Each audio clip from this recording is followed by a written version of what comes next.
모건 스탠리의 이 훈풍이 어제 삼성전자한테 또 SK하이닉스도 마찬가지고요. 그대로 좀 반영이 됐습니다. 어제 58,500원, 장중에 59,000원 넘기도 했었고요. 59,200원까지 어제 장중에 올라갔었죠.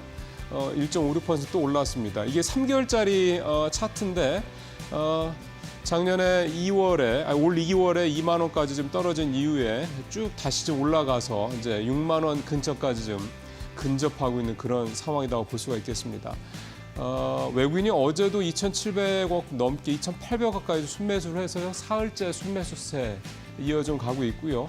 이렇게 되면 조금만 더 생기면 한 1조 원 가까이 매수 규모가 늘어날 수 있겠다 볼 수가 있겠습니다.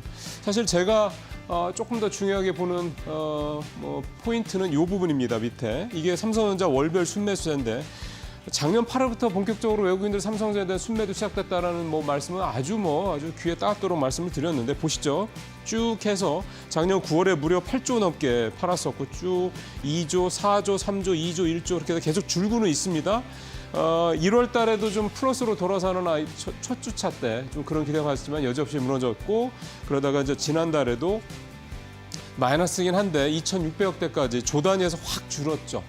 3월 들어서 현재까지는 약 1,000억 가까이 좀 순매수를 보이고 있습니다. 그러니까 3월에 아직 다 끝나지 않았기 때문에 3월 달에도 외국인들이 삼성전자에 순매도세를 이어갈 수도 있죠. 근데 지금 분위기는 순매수세로 돌아설 가능성이 높다라는 쪽에 조금 더 무게를 두어도 크게 과언은 아닐 것 같습니다.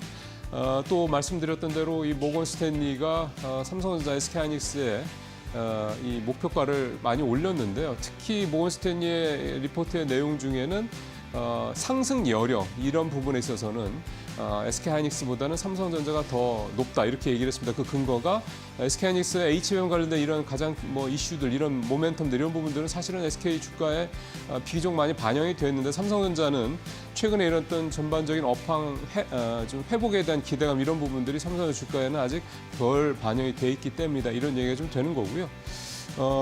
사실은 전망을 한다라는 거는 되게 어떻게 보면 무의미하고 사람이 할 수 있는 영역이 넘어선다 이렇게 볼 수도 있겠습니다만 일단 현재 당분간의 상황은 업황도 개선되는 분위기가 좀 분명히 있고요. 그다음에 삼성전자가 여전히 아직도 5만 원대 아니겠습니까? 6만 원도 넘지 못한 상황이기 때문에 이제 6만 원대 이상으로 올라가지는 그런 모멘텀이 좀 하나하나 쌓이고 있다 이렇게 봐도 될 것 같습니다. 자, 다음 체크 사항은 식품주입니다.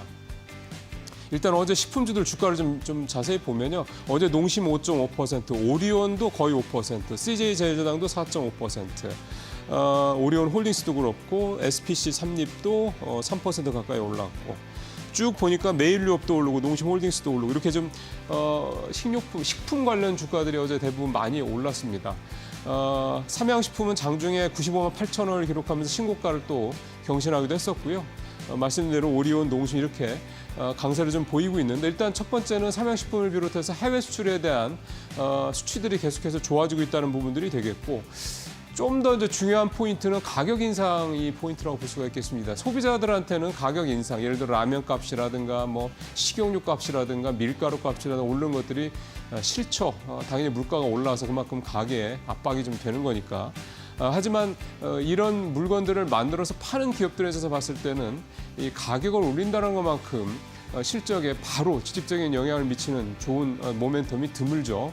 그래서 특히 이제 오리온도 그렇고 농심도 그렇고 최근에 이 제품 가격 인상 이 모멘텀이 주가에 좀 반영이 계속 되면서 주가를 좀 올리고 있는 그런 상황들이 좀 나오고 있는 그런 모습입니다.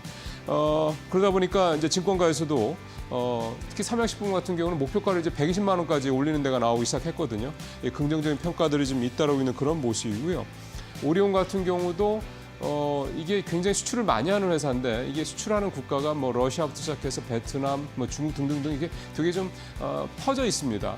근데 이제 오리온 같은 경우 현재는 이제 중동이라든가 러시아라든가 이제 이 아시아권에 주로 이제 수출이 이제 집중이 돼 있다 그러면 이제 북미 수출이라든가 이런 쪽으로 수출 커버리지가 좀 확대가 된다 그러면 또 다른 차원의 모멘텀이 되겠죠. 이제 그런 부분들을 분명히 오리온도 아마 노리고 있을 거고요. 농심 같은 경우도 좀 마찬가지죠. 일단 가격 인상 부분도 그다음에 삼양식품에 비해서 사실은 되게 좀 자존심이 많이 상해 있을 겁니다. 그렇다면 주주환원 정책이라든가 이런 여러 가지 방법을 통해서 농심의 주가를 끌어올릴 그런 여러 가지 또 모멘텀을 준비하고 있을 거라 좀 기대를 해보겠습니다. 어쨌든 상당히 좀 무거운 종목들인데 이렇게 또 올라갈 때는 또 탄력이 있습니다. 앞으로 또 이 식품주들 조금 더 보실 수 있을 것 같습니다. 마지막 하나만 더 보겠습니다. 예, 국민연금이 3월 들어서 20개 종목에 대해서 비중 조정을 했습니다. 그래서 비중을 확대한 종목들이 이제 보시는 것처럼 대한항공, 한화솔루션, 크래프톤, 그다음에 YG엔터테인먼트 같은 이런 종목들이고요. 그다음에 비중을 줄인 종목이 이제 SK텔레콤하고 우리금융주식 두 종목입니다. 그리고 또 하나 중요한 포인트가 투자 목적을 단순 투자로 변경하는 사례가 계속 나오고 있는데요. 결국은 이제 차익을 내는데 집중을 하겠다 이런 의미로도 좀 해석을 해볼 수가 있겠습니다. 자, 그래서 어제 대한항공 주가 뭐 오른 폭은 미미하긴 합니다만 어쨌든 대한항공 주가 22,750원 이렇게 올라갔고요. 대한항공 지분을 8.36%에서 9.01%로 대략 0.6%포인트 이상 좀 더 지분율을 좀 늘린 그런 상황인데요. 주가가 좀 워낙 낮다라고 국민연금을 좀 보고 있고요. 지금 보시는 것처럼 차트도 보시면 지난 2월 말에 24,000원대에서 지금 22,000원대까지 또 한 10% 이상 좀 떨어진 그런 상황이죠. 그러니까 일단 그 역사적 최저점 수준의 주가가 굉장히 낮다라는 점. 그러면서도 이제 이 통합 작업도 좀 마무리가 된 상황이기 때문에 여기서 오는 시너지 효과가 이제 하나하나 이제 앞으로 좀 나올 것에 이런 기대감도 좀 있겠고, 하나솔루션, 태양광 쪽 일단 현재 눈에 보이는 거는 별로 좋은 수치들이 나오고 있는 건 아닙니다만은 일단은 아시아 쪽에서 미국 수출하는 이게 결국 이제 중국산 제품이 중국 제품이죠. 이 부분들에 대해서 좀 차단이 좀 된 부분들도 있고, 미국 내에서 어쨌든 에너지 문제 때문에 이 태양광 수요가 계속 늘고 있다라는 점. 이런 점에서 미국의 공장을 갖고 있는 하나솔루션이 상당히 수혜를 볼 것이라는 기대감, 국민연금도 좀 받아들인 것 같습니다. 모닝체크 여기서 마치겠습니다.